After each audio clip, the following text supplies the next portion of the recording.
बिहार विधानसभा के चुनाव में बम्पर वोटिंग के साथ एनडीए की जो है जीत होती है। मुकेश सहनी जो डिप्टी सीएम का दावा कर रहे थे, अब उनका कहीं अता पता नहीं चल रहा है। हालांकि बड़े बड़े मीडिया संस्थान जो है यह कह रहे हैं कि अब उनकी पूरी तरह से कैरियर खत्म हो गई है या फिर उनकी राजनीति जो है समाप्त हो गई है। बातचीत करेंगे हमारे साथ बेस सर हैं, सीनियर जर्नलिस्ट हैं। क्या कहिएगा सर, ऐसा कयास लग रहा है बड़े बड़े चैनल में जो है चल रहा है कि मुकेश सहनी की राजनीति अब खत्म हो गई है। मुकेश सहनी की राजनीति हो या किसी की भी राजनीति हो, एक चुनाव से खत्म नहीं होती है। एक दो चुनाव में असफलता मिलने से ये नहीं कह सकते कि किसी की राजनीति खत्म हो गई। हम आपको बता देना चाहते हैं, खास करके मुकेश सहनी जी को लेकर बात हो रही है कि 15-16 सीट पे जितने भी सीटों पर उनके उम्मीदवार चुनाव लड़े, किसी पे जीत नहीं हुई। डिप्टी सीएम के वो दावेदार थे, उनका सपना पूरा नहीं हुआ। हेलीकॉप्टर में तेजस्वी यादव के साथ कई जगह पे घूमे, लेकिन ये भी सच है कि उनकी जाति के 100% वोट महागठबंधन को ट्रांसफर नहीं हुए। ये भी कड़ी सच्चाई है, कड़वी सच्चाई है कि मल्लाह का वोट ट्रांसफर नहीं हुआ। ठीक उसी प्रकार आईपी गुप्ता की जाति का भी वोट ट्रांसफर महागठबंधन में नहीं हुआ। जहां आईपी गुप्ता स्वयं चुनाव लड़ रहे थे, वहां उनकी जाति ने उनको बढ़ चढ़ के वोट किया। लेकिन जमुई जिला हो या बाकी जिला जहां उनकी जाति की थोड़ी बहुत आबादी है, वहां पर उनकी जाति का वोट ट्रांसफर नहीं हुआ। एक जगह हम गए हुए थे, हरनी करके कुछ सिकंदरा विधानसभा क्षेत्र में एक जगह है जहां पान की बड़ी आबादी है। वहां पर नेता लोग भाषण दे रहे थे तांती तत्व समाज के कि हमारा वोट 100% तेजस्वी यादव को जाएगा। उस भाषण के बाद हम उसी गांव के अंदर गए, गली में गए, तो वहाँ के जो लोग थे वो बोल रहे थे कि ना जिसका खाएंगे उसका गाएंगे। मतलब उनकी जाति के लोग नेता थे आरजेडी के साथ तांती तत्वा, लेकिन जमात जनता जो है वो बीजेपी के साथ थे। चाहे 10,000 रुपये की बात हो, पेंशन बढ़ने की बात हो, या फिर विकास का मुद्दा हो या और कुछ और हो, तांती तत्वा हमेशा से बीजेपी के समर्थन में थे। अचानक वो नहीं पलट सके।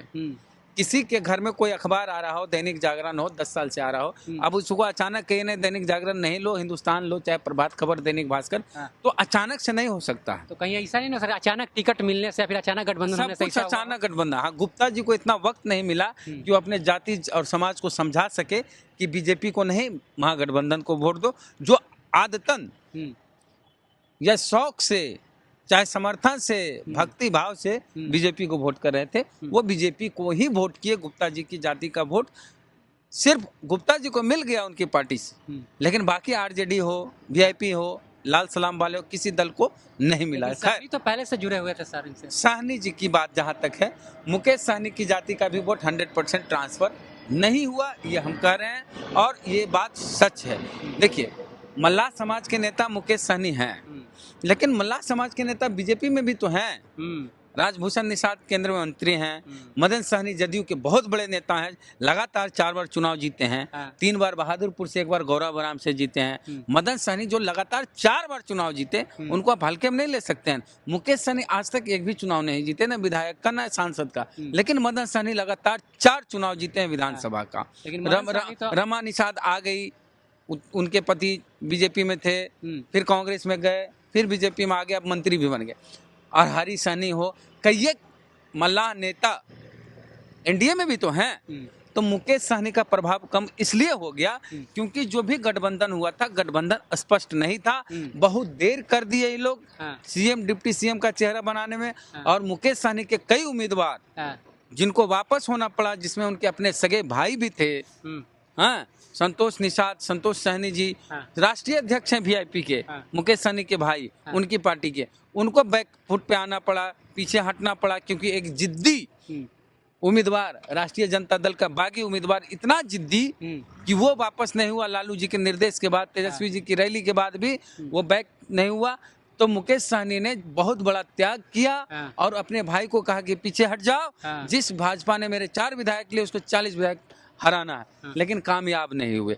अब कोई देख रहा है कि मेरे जात का नेता रो रहा है, मेरे जात के नेता का भाई का टिकट वापस हो गया, मेरे जात का भाई जो हमारी पार्टी का राष्ट्रीय अध्यक्ष है, उनको बैठना पड़ा, और सकल देव बिंद जैसे लोग जो नॉमिनेशन करवा लिए थे उनको हटना पड़ा।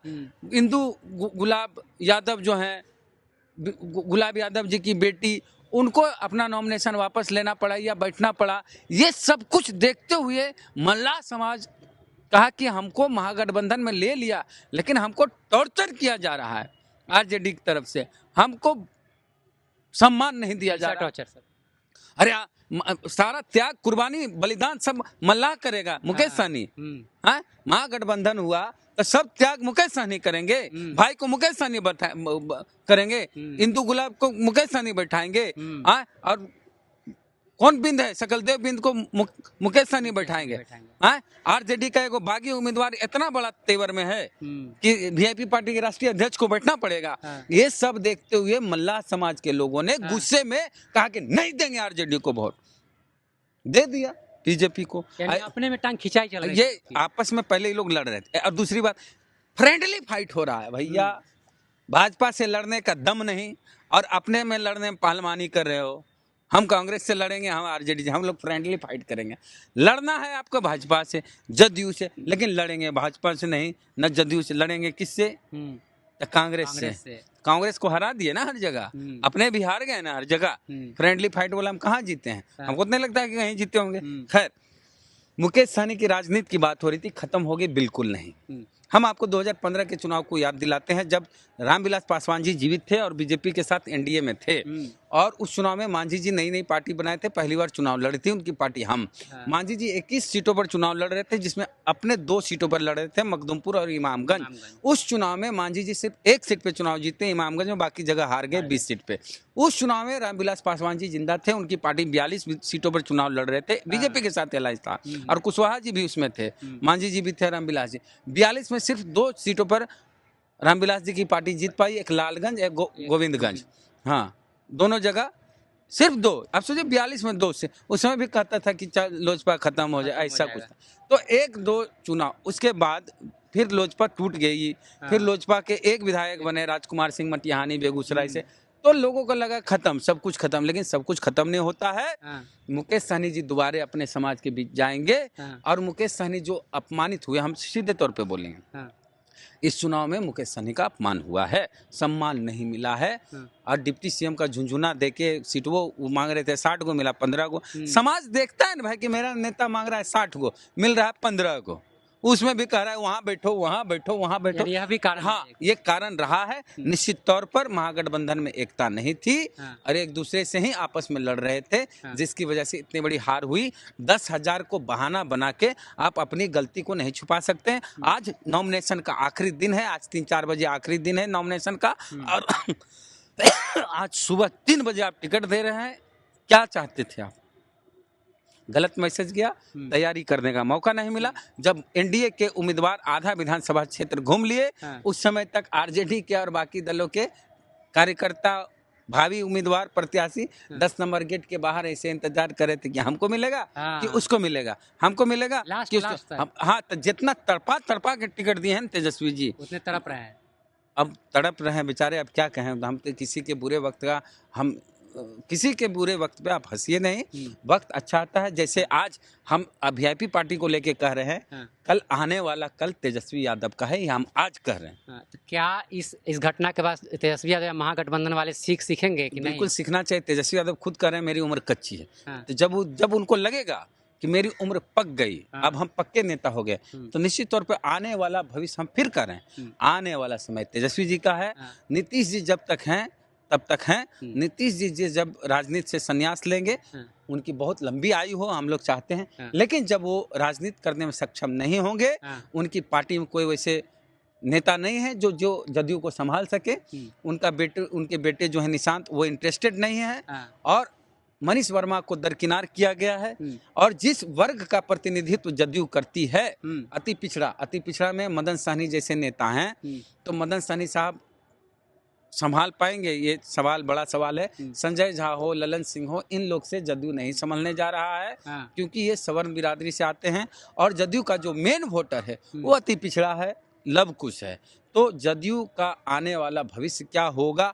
अशोक चौधरी हो, मदन सहनी हो, ये सब बैकवर्ड समाज के जो नेता हैं, उसमें उनका एक अलग गुट हो जाएगा, और ललन सिंह, संजय झा जैसे नेता हैं, उनका एक अलग गुट हो सकता है। तो ऐसी परिस्थिति में ये 5 साल ऐसी जो सरकार बनी है चल जाए, वही बड़ी बात है। ऑपरेशन तीर, ऑपरेशन लोटस, पता नहीं क्या क्या होगा कांग्रेस पर, तो ये सब भविष्य की बात है। लेकिन जो आप मुख्य सवाल ये था कि मुकेश सहनी का क्या राजनीति खत्म हो गई, तो बिल्कुल नहीं। मुकेश सहनी एक दिन में नहीं बने हैं कि एक दिन में मिट जाएंगे। मुकेश सहनी बनने के लिए समय लगता है, सालों लगता है, और जो देर से बनता है वो तुरंत खत्म नहीं होता, उसको खत्म होने में भी लंबा वक्त लगता है। तो अभी मुकेश सहनी तक चढ़े ही नहीं, उतरने की बात तो छोड़ दीजिए। मुकेश सहनी का भविष्य बहुत अच्छा है, तेजस्वी जी का भी भविष्य बहुत अच्छा है, चिराग पासवान, यही लोग आने वाले समय के नेता हैं। चिराग, तेजस्वी, मुकेश सहनी और नीतीश जी, लालू जी, मांझी जी सब रिटायर हो जाएंगे, तो जो चेहरा नजर आएगा वो यही नजर आएगा, चिराग, तेजस्वी और मुकेश सहनी। और सर रिजल्ट के बाद जो तेजस्वी यादव मीडिया में नहीं आना, कार्यकर्ता से मिल रहे हैं, तो क्या करना चाहिए? तेजस्वी जी देखिए, आगे आना चाहिए, एक बात हम नहीं बोलते, तेजस्वी जी खुद बोलते हैं मेरी उम्र कच्ची है लेकिन जुबान पक्की है। तो उम्र कच्ची होने का मतलब है कि मैं मैच्योर नहीं हूँ, तो इमेच्योर हैं। तो एक कोई विधायक का चुनाव हार जाता है तो पी के पड़ल रहता है। इनका तो पूरे पटिए 25 सीट पे आ गए, तो हम ये नहीं कहते कि पी के पड़ल हैं, लेकिन उम्र कम है, झटका बड़ा है, समय लगेगा, उबर जाएंगे, फिर दहाड़ेंगे, और राजद आज न कल फिर से खड़ी हो जाएगी। बस नीतीश चाचा का आशीर्वाद मिल जाए तो अभी ये खड़ी हो जाएगी। चलिए तो मुकेश सहनी पे बातचीत हो रही है, उसके साथ साथ पूरी राजनीति पे बातचीत हो गई। आपकी क्या प्रतिक्रिया है? प्रतिक्रिया कमेंट बॉक्स में लीजिएगा। देखते रहिए द एक्टिविस्ट में। अभिषेक, बहुत बहुत धन्यवाद।